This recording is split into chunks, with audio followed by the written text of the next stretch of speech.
First of all, you're not meant to relate to this Superman. He's supposed to be alien. You're not meant to relate to this Bruce Wayne because he's dark and brooding and he's a billionaire and he's actually dark and brooding. Like, everybody says dark and brooding when they apply it to Batman, but apparently when you actually put that in a film, people get really angry. Right. Well, but wait. Have you finished talking about what you like about it? Probably not. Do you want to do that real fast? I actually liked the tone. I liked that it was a little serious. Because it wasn't dark and gritty the way that The Dark Knight was dark and gritty, where it was realistic.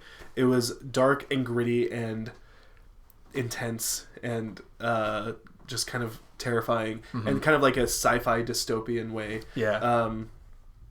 I don't know.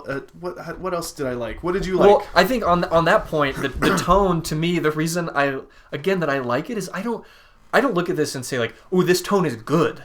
Like, right, every movie should be like this. I look at it and think, like, I have a specific type of imagination that's attracted to specific types of things. Yeah. And Zack Snyder in this movie is playing with that part of my imagination, which I enjoy. Like, I have a fun time. It's kind of like when you watch a lot of movies. I was talking to somebody and I told them that I feel like if they had made a Batman vs. Superman movie in the late 1987, it would have looked very similar to this. Sure. Because I think the national consciousness was a lot closer to this movie in like the late 80s, early 90s. Yeah. Like when you look at like RoboCop is just like a bleak, awful movie. So, well, yeah. But it's like kind of fun and so RoboCop's maybe a bad example, but at the same time like dark, cynical things people thought were kind of fun in the 80s and the 90s. Right. And I feel like because Marvel and Disney and everybody have been very brand conscious in creating like a version of fun that utterly rejects cynicism. Yeah, it's very uncool right now to think that things that are kind of playing like dark realms and are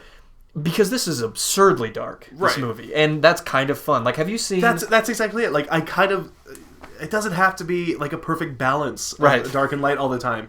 Or in the Marvel's case, like, I think it goes too far in the other direction where it's like too much camp and too much fun, and so it's not serious enough. But I think, like I like that it was just kind of. Did you see obviously this has tons of spoilers. Did you see that clip that DC released? Let's talk about that at another point. Okay, because I just think that plays into the absurdly dark. Is all I'm saying. There's that, but also well, let's just get into it. People. Okay.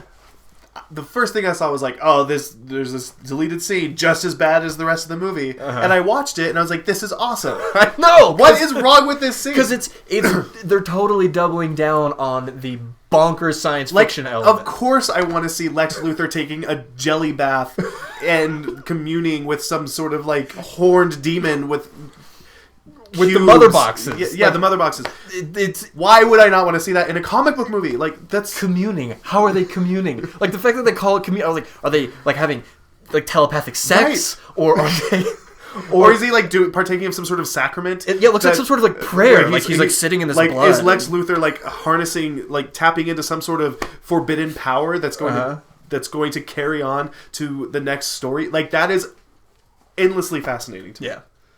100% agree. Well, I don't get why people don't like that. I don't get why that scene didn't come out and people were like, whoa, now I'm like, if they hated like Dawn of Justice, then like seeing that scene suddenly just like switched it and was like, no, now I want to see where it's going. But that's not what happened. People watched it and were like, that's stupid. Well, a very loud segment of people on the internet felt that way. Everybody on my Facebook feed. But one thing I will say, and this plays into my overall feelings of this movie, is how absolutely okay I am with the idea that people don't like it. You know, like, sure, because like my mother actually asked me. She was like, "Did you like this movie? Should I go see it?" And I was like, "I thought it was fun. I don't think you should see it." Yeah, because I don't think she would like it. I do not think my mother would enjoy this movie. I think I said the same thing to my wife, and that's why this is frustrating because this movie was just okay. Yeah, and I want it to be just okay, and I want everyone to just. I can't control what everyone else says, but I wish that the headlines that are coming in the aftermath of this would just be like, it's just okay. Because just okay is fine. Yeah. But just okay doesn't put me in a position where I have to constantly defend and be like, well, hang on. Like, it wasn't the worst thing. It wasn't the greatest affront to your senses that you've ever experienced.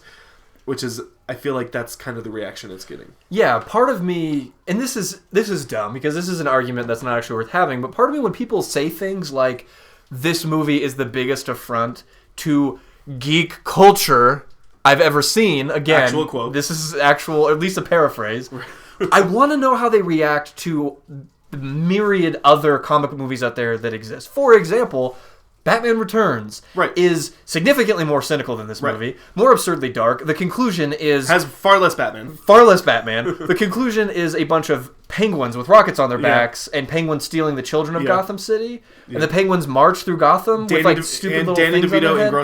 in gross underwear. Vomiting bile, black bile. Green bile. But I love that movie. But I don't love that movie because it's good in any measurable aspect. I love it because, like I said, it plays with a part of my imagination that I enjoy. And so when someone says something like, this is an affront to geek culture, I'm like, how do you feel about that? How do you feel about Batman Returns? How do you feel about Darkman? How do you feel about Tank Girl? Like, how do you feel about all of these other movies that kind of exist within geek culture that people defend all the time that are clearly bad on multiple levels? So, I think that's a good point because I don't know if I said this already, but I feel like there's not a single criticism of this movie that you cannot extend to most other comic book movies and all of comic books as a genre, as a medium themselves. I think the arguments about sexism in this movie are spot on. I think it has some real problems. I don't think those problems begin and end with this movie. I think they are deep-rooted in the culture. And they need to be worked on. And this movie could have done a better job of doing it, but it's not like Age of Ultron really did a better job anyway. And I that's the problem. Like, well, I agree because it doesn't do a very good job, and it's true that a lot of that actually does stem from the comic books themselves. But there are some moments in this movie, like when Bruce Wayne, part of the thing is that they kind of set it up that he's this playboy and stuff, and then when he encounters Wonder Woman for the first time, he's treating her as if she's just kind of some other model bimbo, and they actually do, it's kind of a fun job of showing when he says, you know, I've met plenty of girls like you before, and you as the audience member, you're snickering because you're like, no, you haven't, like, she's freaking Wonder Woman.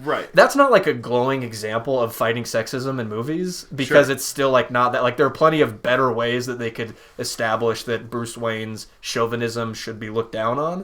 But it's still kind of like, at least they kind of hint at that or whatever. And the other thing is, like, at least they're freaking giving Wonder Woman a movie. You know, like, how many, and not to make this a Marvel versus DC contest, because we don't really need that, but like, what's her name? Scarlett Johansson. There's no talk of a Black Widow movie. Black Widow's been in every movie. She's been stupid in every movie, in my opinion. She hasn't, like, and it's not like Scarlett Johansson's a good actress. They've done nothing with her character. Her driving plot in Age of Ultron was the fact that she can't be a mother, and I felt like that was a little... Her driving plot in most of the movies is we need someone to seduce one of the superheroes, so we'll use her. And that's really cynical and frustrating. And if you're a woman, I'm sure you would just be like, it's not a good idea to just kind of like say, oh, well, no other movie does it any better, so this...